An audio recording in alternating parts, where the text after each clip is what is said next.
Why'd you do that? What did you say? Well, now you're gonna have to buy it. It's a used gun. How can I sell a used gun? A used gun. That's a good one. I am the world's largest arms dealer, and just like that, I easily completed the deal. Then, the president took me to tour his military parade. However, what really shocked me was that the parade was made up of a group of Boy Scouts, but the president calmly told me, the bullets fired from a child's gun are just as deadly as those fired from an adult's gun.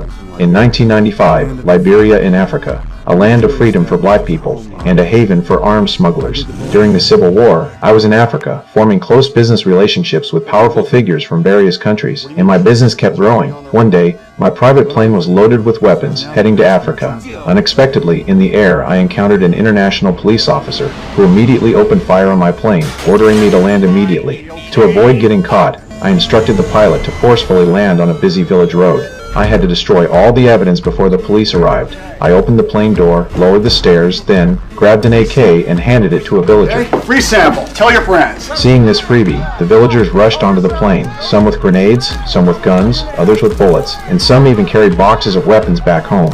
In no time, all the weapons and ammunition on the plane were taken. When the police arrived, only an empty plane remained, with all evidence wiped out. The police had no choice but to let me go, but they had the right to detain me for 24 hours.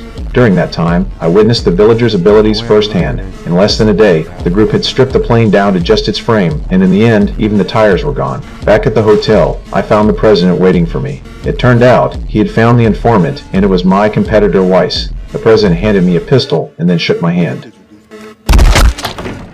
It was my first time killing someone, and it was from that moment that I truly realized the brutality of war. I knew, if I kept going, one day I would end up like Weiss. So, when I returned home, I quit the arms trade and started doing legitimate business. However, legal businesses not only made money slowly, but the profits were painfully low. Then, the president of Liberia personally came to the U.S. to find me.